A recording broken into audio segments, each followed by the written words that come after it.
ხელნაწერთა ეროვნული ცენტრის ისტორიული დოკუმენტების საცავში 40,000 დოკუმენტს შორის ისეთი ნახვაც შეიძლება, რომლებსაც ხელს ქართველი მეფეები აწერენ.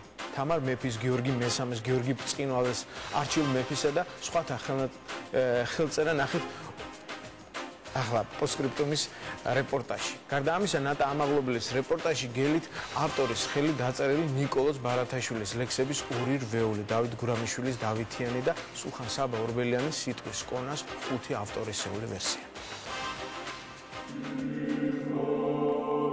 აქ არის თამარის ხელთა შემორჩენილი და ეს არის მეორე საბუთი შემორჩენილთა შორის, რომელზედაც თამარის ხელი შეგვიძლია ვნახოთ. ეს დოკუმენტი ისტორიკოსებისთვის ჭიაბერის საბუთის სახელით არის ცნობილი. 1199 წელს მანდატურ თუხუცესი შიომღვიმის მონასტერს ყმებს წირავს. თამარ მეფე შეწირულობას ადასტურებს. განაცა მტკიცია შეწირული ესეო. საკმაოდ ისეთი აჩქარებული გაკვირვული ხელით. საქმიანი ადამიანის ხელით წერს. ქართველი მეფეების ხელწერა ისტორიას სწორედ ასეთი საბუთების წყალობით შემორჩა. ხელნაწერთა ეროვნული ცენტრის ისტორიული საბუთების საცავში 40,000 დოკუმენტიდან დიდი ნაწილი საეკლესიო მუზეუმიდან და წერა-კითხვის გამავრცელებელი საზოგადოების არქივიდან გადმოვიდა. ქართველი მეფეების ხელმოწერების, ანუ როგორც მეცნიერები უწოდებენ, ხელთვების ნახვა სწორედ აქ შეიძლება. ეს გახლავთ აი გიორგი მესამის ხელთვა.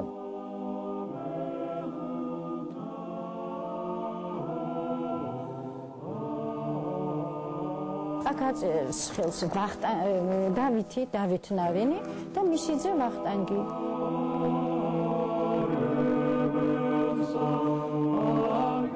ეს გახლავთ გიორგი ბრწყინვალის ხელთვა. მტკიცია ნებითა ღვთისათა. ეს გახლავთ გიორგი მე-11 ნახეთ 2 წრე არის დიდი განი გამოიყენა ძივად. ეს არის არჩილ ცნობილი მეფე პოეტი არჩილი უკრავდა არჩილის ხელმოწერა. ხელმოწერაში მეფეები ხშირად არა მარტო სახელს, არამედ მთელ ფრაზას წერდნენ. ალექსანდრე ვამტკიცებ ნებითა ღვთისათა. ისე რომ ალექსანდრე არის მთელ ამ დიაგონალზე ესეთი გაფანტული ალექსანდრეს ასონიშნები.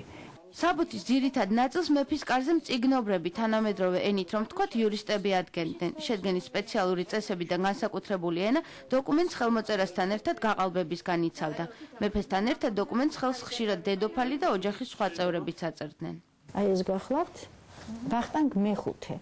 მას ჰქონდა გამახმადიანებული მეფე იყო ესეც და შაჰნავაზი ერქვა სპარსულად და გვერდით არის დედოფალი ისევ მარიამი. ეს ალბათ ისტორიიდან ვიცით რომ იგივე დედოფალი მარიამი, რომელიც იყო როსტომ მეფის ცოლი და შემდეგ იყო დედობილი ამ ვახტანგ მე-5 შაჰნავაზისა, გახდა ირანის შაჰის დიდი ძალდატანებით გახდა ვახტანგ მე-5-ის ცოლი, ანუ შვილობილის ცოლი. ქართული ისტორიული საბუთების გარდა არქივში 500-ზე მეტი აღმოსავლური, მათ შორის სპარსული დოკუმენტიც ინახება. ირანის შახები ხელმოწერის ნაცვლად მხატვრულად გაფორმებულ ბეჭედს ხმარობდნენ, რომელზეც მხატვრები და კალიგრაფები მუშაობდნენ. 1652 წელს გაცემული ეს საბუთი შაჰ სეფისა ქართული მართლმადიდებელი ეკლესიის ურთიერთობას ასახავს. ამ საბუთით შაჰი კათალიკოს უმტკიცებს მამულებს, რომლებიც სვეტიცხოვლისთვის იყო შეწირული. ამ საბუთის შინაარსი ძალიან საინტერესოა. შაჰი ბრძანებს, რომ როსტომ ხანმა მას მოახსენა დიდი ერთგულებისა და დიდი ღვთივმეცნიერული საქმიანობის შესახებ კათალიკოსის და კათალიკოს შეუძლია ის თავისი საჭიროებისამებრ აქედან მიღებული შემოსავალი მოიხმაროს. ქართულ კათალიკოსებს ხელის მოსაწერად კალიგრაფიულ ნიშთან ერთად ხატვის კარგი უნარიც სჭირდებოდათ. კათალიკოსი როდესაც ხელს აწერდა ამა თუ იმ ისტორიულ დოკუმენტს, ქარაგმად წერდა კათალიკოს, ხოლო შემდგომ ხშირად სახელს ან სახელის გარეშე ხელს, რომელსაც ეჭირა ხელში ჯვარი. ჯვარი ძალაუფლების სიმბოლოს წარმოადგენდა და ეს ხელთვა ნიშნავდა, რომ ამ ხელმოწერის ავტორი, მაგალითად კათალიკოსი დომენტი, უმაღლესი სასულიერო რანგის მოღვაწე იყო. ტერმინს ავტოგრაფი მეცნიერები ხელმოწერის აღსანიშნავად არ ხმარობენ. ამ სიტყვით ისეთი ნაწერები აღინიშნება, რომელიც ავტორის ხელით არის გადმოწერილი. ზოგიერთი მნიშვნელოვანი ნაწარმოები სწორედ მხოლოდ ამ ავტოგრაფების წყალობით შემორჩა. ნიკოლოზ ბარათაშვილის ხელით დაწერილი ლექსების ეს ორი რვეული ექვთიმე თაყაიშვილმა პეტერბურგში 1887 წელს შეიძინა. აღნიშნულია კიდევაც აი ამ რვეულებზე ორივეგან რომელ წელს და კონკრეტულად რომელ ბუკინისთან შეიძინა. ჩემთვის ძალიან დიდი შენაძენია, რომ არა ეს რვეულები არაფერი ბარათაშვილის მხატვრულ შემოქმედებაზე ჩვენ არ გვეცოდინება.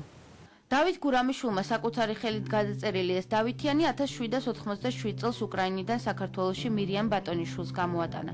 ამ კრებულში მისი ხელითვე შესრულებული ავტოპორტრეტის და საირიგაციო სისტემის ნახაზების ნახვა შეიძლება.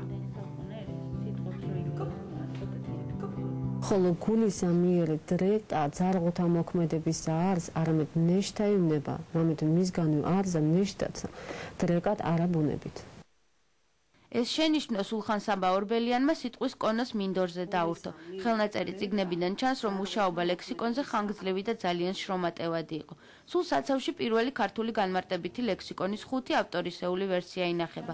მათ შორის ერთ-ერთში ვახტანგ მეექვსეს შენიშვნებია. ეს არის ვახტანგის ხელი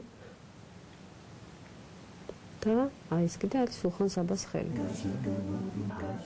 ხელმწიფეები მეცნიერებს ამა თუ იმ საბუთის თარიღის დადგენის საშუალებას აძლევს. ხელმოწერების კვლევები დღესაც გრძელდება.